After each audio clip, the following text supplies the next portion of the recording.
नमस्कार, जय हिंद, जय भारत, जय हिंद साथियों। मैं हूं साजन कुमार और आप देख रहे हैं हमारा खुशहाल भारत। आज वो महान शख्स के बारे में चर्चा करेंगे, भगत सिंह, सुखदेव और राजगुरु, जो कि जिनके नाम सुनते ही हम सभी युवाओं में, हम सभी देश प्रेमियों के अंदर अपने देश के प्रति निष्ठा भाव जागृत हो जाता है। अपने देश के लिए मर मिटने के लिए तैयार हो जाते हैं सिर्फ उनकी नाम सुन के। तो आज हमको जानना चाहिए कि आखिर क्या है। वैसे तो अनेकों आए अनेकों गए, बहुत सारे हमारे देश के लिए शहीद हुए, लेकिन भगत सिंह, सुखदेव, राजगुरु के नाम सुनते ही हमारे अंदर वो जो खून की गर्माहट होती है, जो हमारे अंदर की आग जो ऊपर आने लगती, क्यों?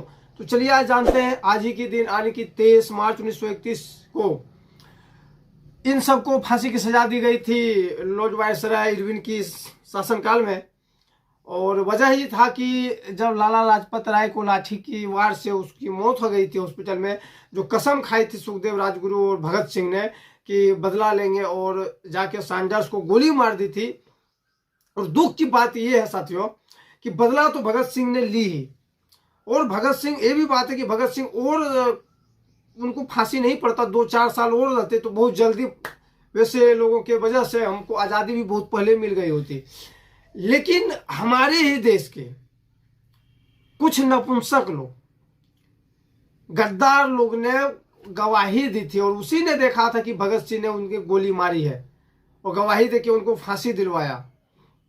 भगत सिंह की बहुत सारी कहानियां हैं, बहुत सारी, और मैं उतना विवरण में नहीं जाना चाहता हूँ। सोच में बता देता हूँ कि एक बार भगत सिंह कहीं से जा रहे थे और रेल से सफर कर रहे थे, कहीं जा रहे थे, तो रेल कहीं रुकी और 2.5 घंटा या 2 घंटा ऐसी रुक रहा था ट्रेन को स्टेशन पे।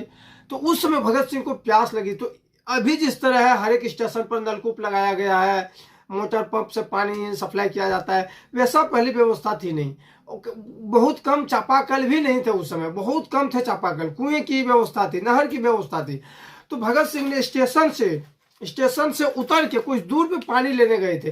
तो पानी लेने गए तो वहीं पे एक चीज देखा कि धूप में, कड़कड़ाती धूप में, बहुत भीषण गर्मी समय था, तो उस समय देखा कि एक व्यक्ति जो है पीठ पे किसी वस्तु का वजन यानी 50-60 किलो वजन बोरा लिए हुए पानी की ओर टकाटक देख रहा है। तो भगत सिंह को लगा, उसकी महसूस किया कि कहीं इन्हें पानी की प्यास लगी हो। और देखिए ना संयोग कि भगत सिंह को भी प्यास लगी थी, और जो कुआं पे गए थे वो कुआं पे रस्सी भी थी, बाल्टी भी थी, पानी निकाल लेने की व्यवस्था वहां थी। लेकिन फिर भी वो व्यक्ति पानी नहीं पी रहे थे, बल्कि पानी की ओर टकाटक देख रहे थे। भगत सिंह जब गए अपने बोतल में पानी भरे, पानी को पिए, उसके बाद वो बोतल में पानी भर के उनको देने गए। तो उससे जब पानी दिया कि आपको पानी प्यास लगी है तो आप क्यों नहीं पी लेते, क्यों नहीं ले लेते? तो उस व्यक्ति ने बोला कि हाँ प्यास तो हमें लगी है। और उसी समय भगत सिंह ने बोतल से उसको पानी दिया कि आप पीजिए, लीजिए, वो सामान को उतारिए, पानी पीजिए और मुंह धोइए, उसके बाद आप आगे चलिएगा। उस समय जानते उस व्यक्ति ने बोला कि नहीं साहब, आप किसी बड़े घराने से लगते हैं, आप हमसे अगर हमको छुइएगा तो आप अछूत हो जाइएगा, आपकी धर्म भ्रष्ट हो जाएगी। तो भगत सिंह ने सोचा कि अरे भाई क्या बोल रहे हैं। और उस समय भगत सिंह ने उस व्यक्ति को पानी पिलाया, उसको गले से लगाया।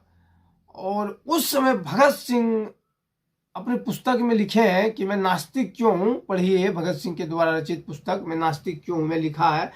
उस समय भगत सिंह को ये महसूस हुआ कि हमें तो झूठ में ही ये सिखलाया गया कि हमारे देश पे दूसरों ने जरा डाल रखी है, हमको दूसरों ने गुलाम कर रखा, अन्य देशों ने हम पर हमला बोल के हमें गुलाम करके रखा है, हम तो बेकार के लोगों से लड़ रहे थे। अरे हमें, भगत सिंह की वाणी है कि हमें तो अपनों ने ही गुलाम बनाया है, हमें तो झूठ में दूसरों से लड़ाया जा रहा है, ब्रिटिश से लड़ाया जा रहा है। अरे हमारे देश की गुलामी का मुख्य जंजीर था तो जातिवाद, धर्मवाद था। और उसी समय उसने प्रण लिया था कि जब भी हमें मौका मिले तो इनके लिए मैं बोलूंगा, इनके लिए लड़ूंगा। और कहीं ना कहीं देश के गद्दारों ने ही गद्दारी करके भगत सिंह को फांसी दिलवाने की काम किया है।